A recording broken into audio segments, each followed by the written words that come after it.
हसन साहब, वज़ीर आला बलोचिस्तान मीर सरफराज बुगटी ने कहा कि बलोचिस्तान का सबसे बड़ा मसला करप्शन है, दहशतगर्दी की वजह भी करप्शन ही है। मैं वैसे आई प्रोटेस्ट सरफराज बुगटी साहब, आई प्रोटेस्ट, मेरा एहतजाज कबूल फरमाएं। उसकी वजह है सिर्फ बलोचिस्तान में, पूरे इस्लामी जमहूरिया पाकिस्तान का असल मसला करप्शन है। और याद रखना, पुलिस ऑफिसर्स जब बाहर ट्रेनिंग के लिए जाते हैं उन्हें पढ़ाया जाता है करप्शन का मतलब लोगों की जेबें, मुल्क की वसाइल लूटना नहीं है। मैं अगर बेहया हूं और मैं अपने ऑफिस टाइम पे नहीं जाता या ऑफिस आवर्स में मैं और अपने धंधे चलाता हूं और करता हूं, वो भी करप्शन है। करप्शन सिर्फ मुल्क को, मुल्क की वसाइल को या लोगों को लूटना नहीं है। हमने इसको बड़ा महदूद कर रखा है। मैं अगर अपने काम के साथ मुखलिस नहीं हूं, कमिटेड नहीं, उसको इबादत समझ के नहीं कर रहा, तो आई एम करप्ट। सो ये आप अकेले मेरे प्यारे बलूचिस्तान को ना सिंगल आउट ना करें। ये पूरे पाकिस्तान का रोना और मातम और अलमिया है, बशर्ते कि आप इसको जरा वसी तर मानों में देखें। जब हम करप्शन का लफ्ज़ इस्तेमाल करते हैं मरीम, तो नॉर्मली हमारे ध्यान में होती है ये माली लूट मार, कब्जे कुब्जे, ये इस तरह की बदमाशियां, इस तरह का नीचपन, बाहर पैसे ले जाना, वो क्या कहते हैं उसको, मनी लॉन्ड्रिंग करना, बाहर ले जाना, तो ये तो वो, हाँ, टीटियां बीटियां जो भी। नो, याद रखना, अगर मैं अपने काम से मुखलिस नहीं, specially if I am a government servant, हमारा मुल्क, खुदा की कसम, कहते क्या है इनको, ब्यूरोक्रेसी को अल्लाह माफ करे, कहते क्या है पब्लिक सर्वेंट्स, मजदूर के पसीने पे पलने वाले लोग। मैं कल परसों कहीं पढ़ रहा था, जनाब साहब का है कि तुम मामूली खिदमतगार हो, इधर ना तोड़े सियासतदाना दियां टाइयां ते सूट लेंदे है, जून जुलाई च भी आकड़े फिरदे है ना, इन्हां दा ब्यूरोक्रेसी में फिर कोई चार चज के बंदे होते होंगे, खुदा की कसम। उधर तो पता नहीं, आपका एक्सपोजर नहीं है, आपकी उम्र भी नहीं है इतनी, मैंने तो आटे में नमक बराबर भी नहीं सियासतदानों। ये ऐसा गंदा काम है कि इसमें मेरा ख्याल है कोई सेहतमंद बंदा आता ही नहीं। जो सेहतमंद से मेरी मुराद जो मेंटली नेगेटिव नहीं है, हेल्दी है, कंस्ट्रक्टिव सोच रखता है, वो कहता है लानत भेजियो, वाकई काम तो कोई नहीं है। सो बहरहाल आई ऑब्जेक्ट, मीर सरफराज बुगटी साहब बलोचिस्तान नहीं, बाकियों को भी शामिल फरमाएं। हसन साहब, नौमुंतखब अमरीकी सदर डोनाल्ड ट्रंप ने कई अफराद को मुख्तलिफ ओहदों के लिए नामजद कर दिया है, जिसमें सेक्रेटरी दिफा, homeland security chief, director CIA, अक़वाम मुत्तहिदा में अमरीकी सफ़ीर, मुशीर बहराए नेशनल सिक्योरिटी और इसराइल में अमरीकी सफ़ीर वगैरह शामिल हैं। मैंने ये सारी तफसील सुनी है, वेरी सेंसिटिव, और ये खासी सनसनीखेज है। आपने बड़ा ज़बरदस्त सवाल किया है। आलम इस्लाम के लिए इन तैनातियों में कोई खैर की खबर नहीं। अच्छा, ये याद रखना।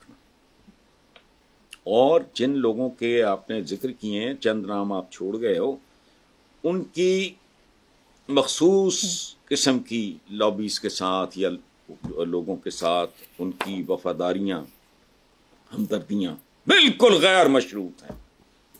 It is not a good news. तफसील में जाऊंगा तो बहुत कुछ चुभेगा। सारे जहां का दर्द हमारे जिगर में है, यानी अपना आप संभा नहीं जा रहा। ठेकेदार आप बहुत बड़े हैं, इसका भी ठेका, उसका भी ठेका, उसका भी ठेका, उसका भी ठेका, अपने पले है कुछ नहीं।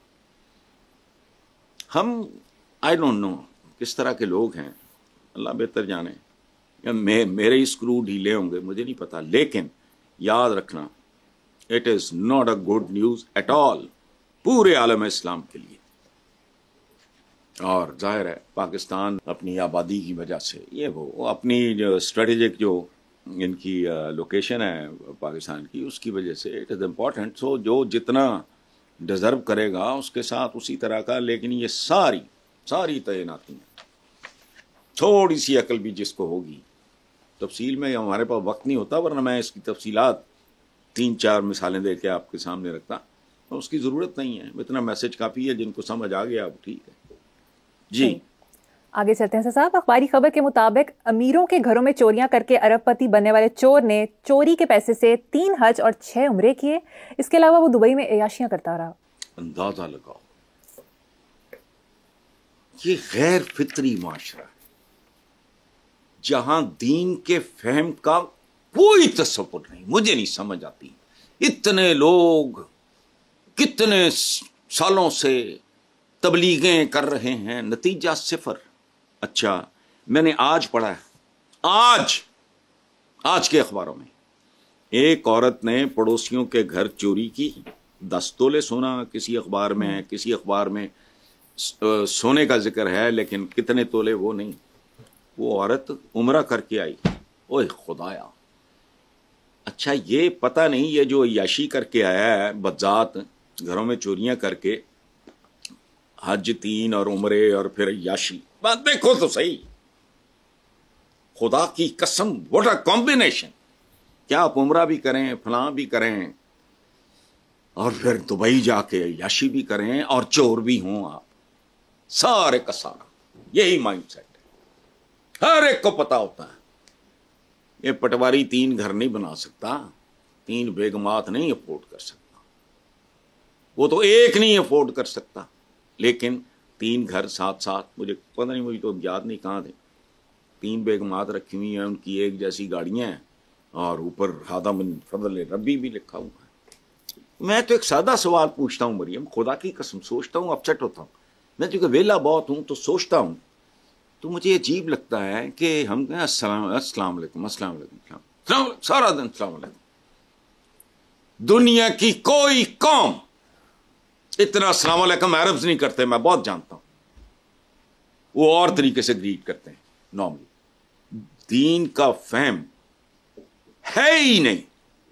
اچھا، فہم نہ ہونا کوئی بات نہیں، اس کے بالکل الٹ ایک ایب نارمل غیر فطری معاشرہ۔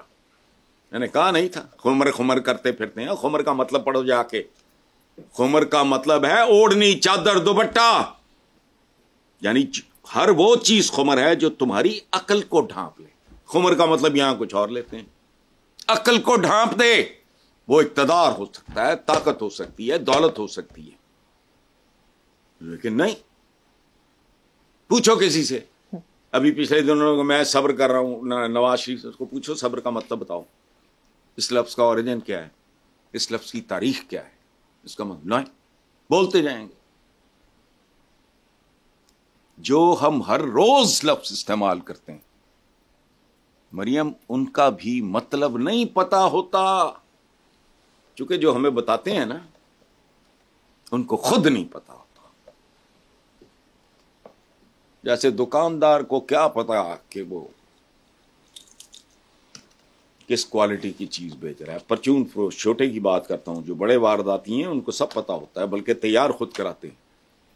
یہ عمران خان کے زمانے میں بہت بڑا سٹور ہے، چین ہے، وہ پکڑا گیا تھا، کیا کر رہے تھے، ایک امپورٹڈ شہد وہ لوکل کے ساتھ مکس کر کے پکڑے گئے تھے، پھر چھوٹ بھی گئے، ان کو دعا لگ گئی، کسی کو چھوٹ گئے۔